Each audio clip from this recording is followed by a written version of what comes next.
Williams, Artistic Director of Sydney Theatre Company, and welcome to the launch of Act 2 of our 2022 season. I'm so thrilled to be here in the bar at the end of the wharf to share the exciting works of theatre that we have in store for the rest of the year. But before I begin, I'd like to start by acknowledging the Gadigal people of the Eora Nation, who are the traditional custodians of the land on which I stand and on which every Sydney Theatre Company production is rehearsed, built and performed.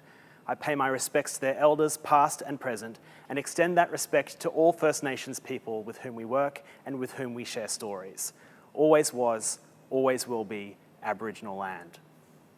Now, as I said, it's wonderful to be here in the bar. It's such an essential part of the STC experience. And in recent weeks, the bar has been back to being a hive of activity. So please do come down for a drink or dinner soon.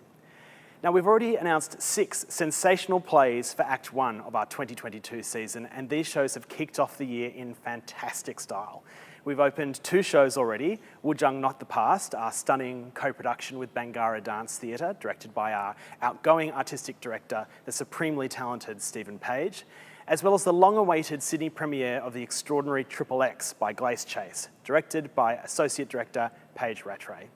In addition, Grand Horizon starts previewing tomorrow night, Blythe Spirit is in rehearsals, and White Pearl and The Picture of Dorian Gray start rehearsals on the wharf next week.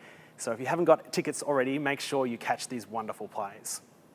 But now to announce Act 2. Act 2 is a phenomenal collection of plays that I couldn't be more proud of. It's a powerhouse season of spectacular writing brought to life by some of our country's most incredible artists. This act adds 9 more plays to our 2022 lineup, with 6 of them Australian works, including 5 world premieres, along with some towering classics and first-rate international writing. I can't wait to share them with you this evening, but before we take a closer look, here is our season trailer with a little taste of what you can expect.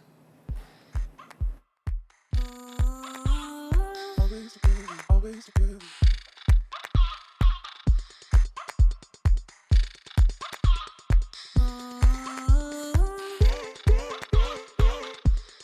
My intention is to give you a pure entertainment, but also hopefully you're going away with something that's got you thinking. We can celebrate life together. I am a huge fan of Ruth Bader Ginsburg. I really want people to understand her sense of humour, because I think she has a wild sense of humour. It will have magic in it and it will have suffering in it. It's the full sort of Shakespearean box of delights. It's such a beautiful play.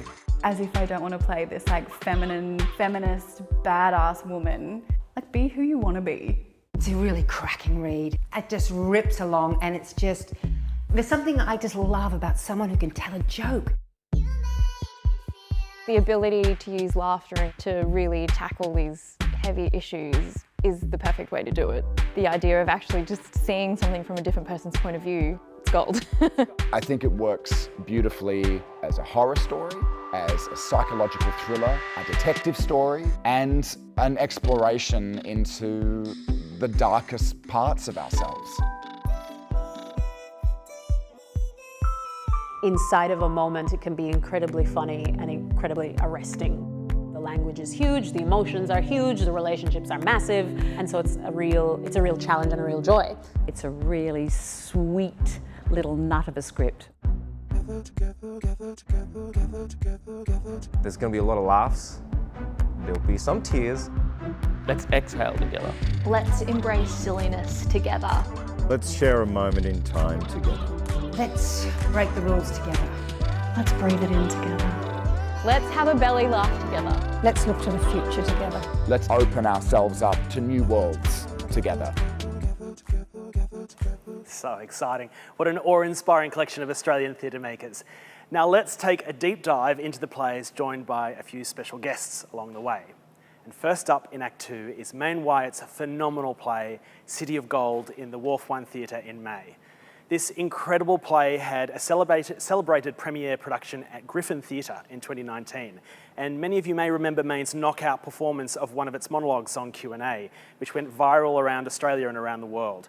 Well, we are thrilled to partner with Black Swan State Theatre Company to produce a brand new production of this landmark work.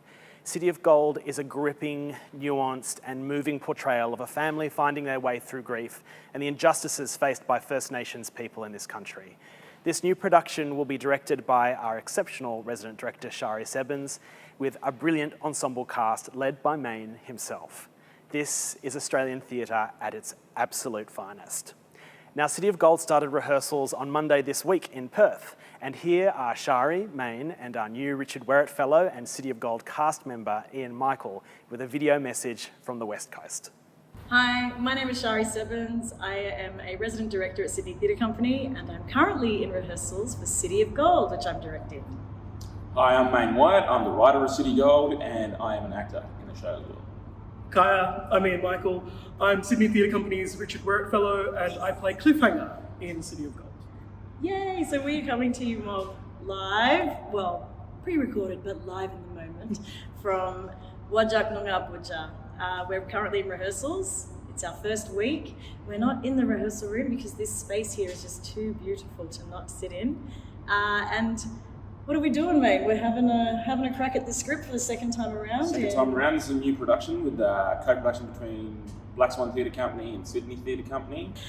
City of Gold is a very loose, semi-autobiographical story that Maine wrote some years ago now. It deals a lot with grief, it deals a lot with his experience and his truth as a black man in Australia. In amongst that is an incredible family with one of the biggest, most heartwarming family units I've seen on stage in years. And you know, it's a sort of scathing look at Australia, at the Australia that we might not necessarily see every day if we are fortunate enough to not bear witness to the horrible truths around this country. In saying that, it is an exciting and super thrilling piece. You know, I think sometimes we can get a bit sort of bogged down in the heaviness of black plays in this country, rightly so. But this coming so closely from Maine's absolute lived experience is really the most exciting thing about it. It plays with structure, plays with form, it plays with all the things that great theatre should. There's something really exciting about this play getting to have another life and to be put on stages that are even bigger and to be put in, you know, even sets and creative designs that are even more ambitious. And I feel like this design is just kind of meeting where the play is sitting too, so it's super exciting. And you know, I think City of Gold being told in 2022, even though it was only a few years ago, you know, like black plays will always be pertinent and relevant and urgent, but this play I think absolutely speaks to today, and it's I think everybody needs to see it. It speaks to us as who we are as a country and who we have been and who we need to be in the future. Yeah, so come along and watch the show. I don't want to talk you out of it. That's why I'm being quiet. No, look, I think in the time that we've done it from the original production to now, the world has changed in a lot of ways, but it's also stayed the same. So I think that the play obviously talks to a lot of the issues raised in the play are more relevant now than ever. So please come see the show. Thank you, Shari, Maine and Ian. This is going to be a remarkable production and will continue to affirm Maine as a voice of his generation and a game-changing artist in our cultural landscape. Now, up next in Act 2 is a brand new STC commission at the Wharf. There is so much new Australian writing in this season. It's exciting to see all the play developments we have undertaken over the last few years and consecutive lockdowns bear fruit. And that play is none other than Susie Miller's world premiere one-woman show, RBG of Many One. Starring the incomparable Heather Mitchell, Susie has written a vibrant theatrical portrait of trailblazing lawyer and Supreme Court Judge Ruth Bader Ginsburg. This is a behind-the-curtain audience with one of the most iconic women of our time that celebrates her extraordinary legacy, as well as her warmth, intellect, humour, and determination. With an intimate, fly-on-the-wall approach, this remarkable play puts you in the room with Ruth at the history-making moments of her life. We're thrilled to reunite Heather Mitchell with director Priscilla Jackman after their acclaimed work on Still Point Turning, the Catherine McGregor story, to bring this rousing portrayal of the notorious RBG to stage. And now, here is the great Heather herself to tell you more about this exciting show. Hello, my name is Heather Mitchell. and I am thrilled to be playing Ruth Bader Ginsburg in this world premiere production of RBG of Many One for the Sydney Theatre Company. The remarkable Susie Miller, who wrote the lauded one-woman show Prima Facie, starring Sheridan Harbridge, and soon to be performed on the West End starring Jodie Cromer, has written RBG. And it is a stunning piece of writing. It is full of heart and passion and the most inspirational story. And I am so happy to be working with Priscilla Jackman again, who directed me in Still Point Turning, the Catherine McGregor story in 2018. RBG spent her entire life fighting passionately and tirelessly for the rights of women, for gender equality, for the workers, and for the separation of church and state. She was the second woman ever to sit on the Supreme Court and the first Jewish woman ever. And I hope that you will feel truly enriched by this show. I hope that you will spend your valuable time in awe of a small woman, only in stature, who did mighty things that changed the world forever. So look forward to seeing you. Bye.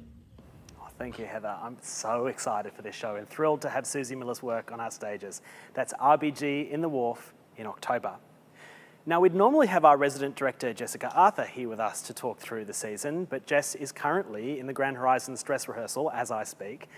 So in Act 2, Jess is directing 2 extraordinary and very different world premiere Australian plays for us, and I'm delighted to share them with you. First up, in the Rosslyn Packer Theatre, Jess is directing an exciting new adaptation of Anne Bronte's classic novel, The Tenant of Wildfell Hall, starring Tully Narkle. Anne Bronte is, of course, one of the famous Bronte sisters, with her sisters Emily and Charlotte. And when Anne's novel, The Tenant of Wildfell Hall, was first published in 1848, it became an instant sensation. But it also shocked and galvanised Victorian England with its radical narrative around a young woman running away from her marriage, so much so that Anne's sister Charlotte sought to have the book's publication stopped.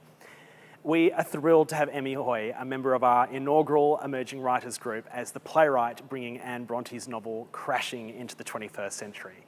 You may have already experienced Emmy's work in the new scenes that she wrote for St. Joan in 2018, featuring Sarah Snook in the title role.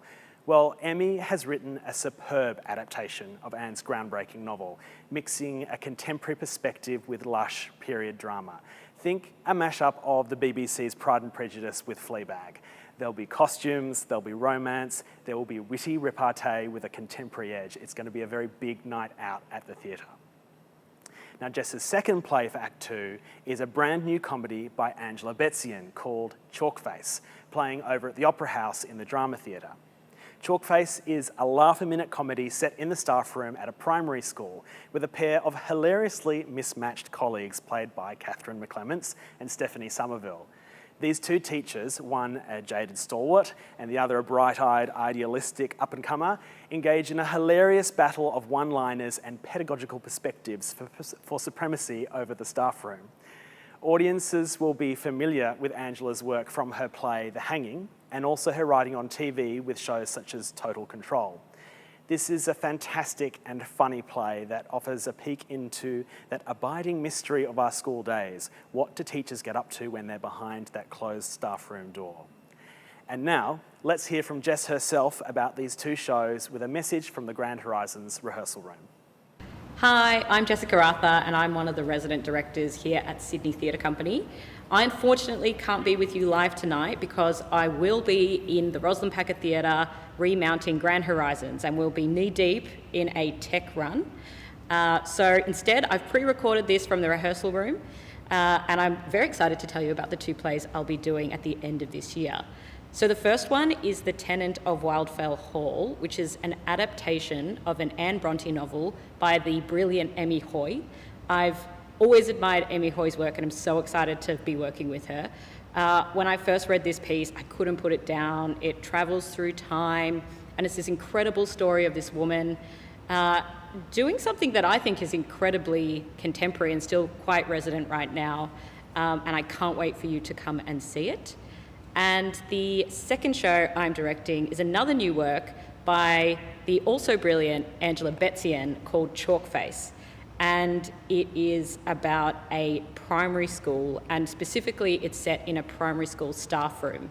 And you get to watch teachers navigate the school year. And I really love it because, especially after the year we've come through, I think we all have a deeper appreciation for the essential workers, and I think teachers have a really special place in a lot of our lives. So I actually can't wait to get working on that black comedy with Angela and the rest of the cast and the team.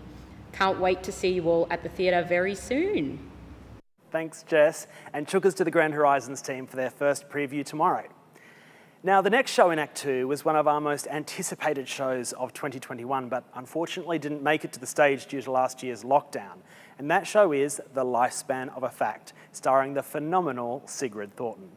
We couldn't be more thrilled to program this brilliant play for 2022. It's an incredibly sharp and incredibly funny work that is right on the zeitgeist of our post-truth era. This play wowed audiences on Broadway, and we are delighted that Sigrid will be joined by Gareth Davies and Charles Wu for our brand new production of this high-octane three-hander comedy directed by our brilliant associate director, Paige Rattray. This play investigates the old truism, never let the truth get in the way of a good story, in a very entertaining and gripping night at the theatre. And here is the fabulous Sigrid Thornton to tell you what she's looking forward to about this show. Hi. I'm Sigrid Thornton, and I'm playing magazine editor Emily Penrose in The Lifespan of a Fact. This is a really gorgeous play, I think. It's a satirical comedy set in the US.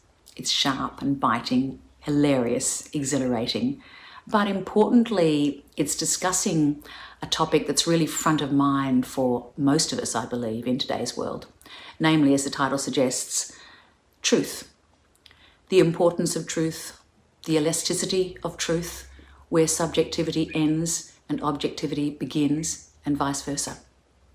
I can't wait to bring these ideas to the stage alongside Charles Wu, Gareth Davies, and with the wonderful Paige Rattray at the helm.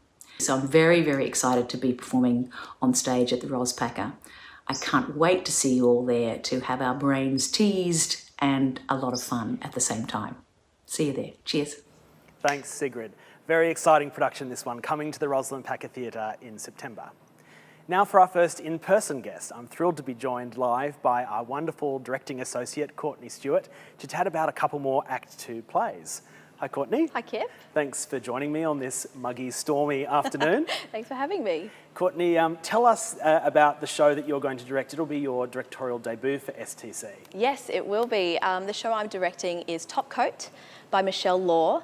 It's a body swap comedy where a Chinese-Australian nail salon worker named Winnie swaps bodies with Kate, who's an English producer at a fictional multicultural broadcasting corporation. So it's a really interesting flip on the body swap comedy genre. So while it's incredibly funny, which is a hallmark of all of Michelle's works, it packs a punch with its politics. Michelle's such a genius, isn't she? I mean, the way she takes this familiar genre and infuses it with a contemporary discourse around race and representation, who gets to tell what story. It's an amazing piece, and the fact that it's laugh a minute as well. It's incredible. Yes, it really is. It's so exciting to be working with her. I'm super excited to be continuing our relationship together. We've worked on a number of productions together, so it feels really awesome that we get to do this show together here. Well, winning duo. And tell me, who else are you working with on the show? Yes, we have some really exciting people working on this show. So Kimi Tsukukoshi will play Winnie and Amber McMahon will play Kate, two of the funniest actors I think I know. And the creative team that we've assembled for this show is super exciting. So we have James Liu and Kate Baldwin, both of who are design associates at the company at the moment, and Michael Toysuda, who's a long collaborator of mine and who's also worked at STC a lot as well. And it feels really meaningful that we are the ones that get to be the ones to tell this story. Well, it's very exciting. I can't wait for this show, and thrilled for you to be making your directorial debut here after a number of productions you've worked on as assistant director and dramaturg. So congratulations. Thanks, Kip. I'm super excited to be working with you on another show later this year that we'll hear about. Yes. But before that, you have another show that you're working on that also looks at split identity. I do. Arguably probably the most famous split identity story ever told. I think so. What's the name of the show? The show is Strange Case of Dr. Jekyll and Mr. Hyde. And I'm very excited to be writing the adaptation and directing this production. Oh, fantastic. And can you tell us a little bit about the story? Yes, well, It's kind of a whodunit detective piece. You follow the lawyer Gabriel Utterson as he tries to figure out what's going on in the life of his dear friend Dr. Jekyll, who's had this mysterious figure, Mr. Hyde, suddenly infiltrate his life. It's a thriller, it has elements of Victorian Gothic in it, but at its core, it's this story about how humans have a dual nature or multiple natures, the way in which people compartmentalise parts of themselves and the reasons why they do that, and also about the core need within us to be authentically known by someone. Perhaps we all have that special friend who we want to reveal our true self to. So it's a beautiful story, a thrilling story. It's one that's been investigated many times before, and I can't wait to get my fingers on it. It feels so timely to be telling that story in this current climate. Yes. Can you tell us a little bit about who you'll be working with and any of the other theatre making elements that you're going to be using in the show? Yes, I can. The cast is going to be made up of 2 actors. I've cast one of them so far, and I'll have an exciting announcement soon about the other. But the brilliant Ewan Leslie, who has graced our stages many times, most recently Ewan and I worked together on Julius Caesar. Ewan is going to be playing one of the characters in the play, and it's going to be a really exciting night of theatre. I've done a number of live video shows over the years, from Suddenly Last Summer to Arturo Ui, The Picture of Dorian Gray, and most recently Julius Caesar. So I will be deploying a form of live video within this piece. I don't exactly know how it's going to take shape yet. I'm excited to find that with the creative team. But it's going to be a really exciting night at the theatre. Fantastic, can't wait. Oh, thank you very much. And I'm looking forward to working on the show sort of themed with the weather that we have rolling into Sydney right now with you later, but we'll talk about that a little bit later. Thanks. But Courtney, thanks so much for joining me. Thanks for having me, Kip. Well, next up we have the second play for Act 2, directed by our prodigiously talented resident director, Shari Sebens, Lorraine Hansberry's iconic mid-century drama, A Raisin in the Sun. Now, this production was set to take the stage last year. The cast were just 2 weeks into rehearsals when the Delta outbreak stopped the show in its tracks. Well, I am thrilled to be announcing the triumphant return of this production, and I am delighted that so many of the cast are able to return for this new season, including the brilliant Bert Labonte and Zara Newman. A Raisin in the Sun is an absolute masterpiece. Lorraine Hansberry's play is a powerful and incredibly beautiful story about a black family in 1950s Chicago trying to change their lot in life, remaining hopeful for change in the face of hardship and prejudice.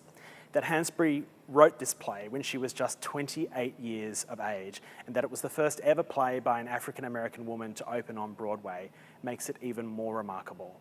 I'm so thrilled that the play will finally have its first ever Australian main stage production. I think audiences are going to be blown away by the power and beauty of this landmark work.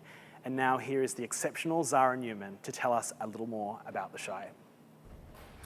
Hi, my name is Zara Newman, and I will be playing Ruth Younger in A Raisin in the Sun by Lorraine Hansberry. Part of what attracted me to this production in the first place was the chance to get to work with longtime friend and colleague in Bert Labonte, but also the opportunity to work with Shari Sebens, the director, who I'd never worked with before, so that was an exciting prospect. Also, for me, the opportunity to do a piece that I believe is part of the American canon. I think that this work, and Lorraine Hansberry sits alongside writers like Tennessee Williams, Edward Albee, Arthur Miller. She just hasn't had as much exposure as those playwrights, and so I was very buoyed by the prospect of being able to do a production of this piece that I, particularly in Australia. Additionally, I think that Lorraine's writing, what's so wonderful about it is that it's universal, but it's also incredibly specific.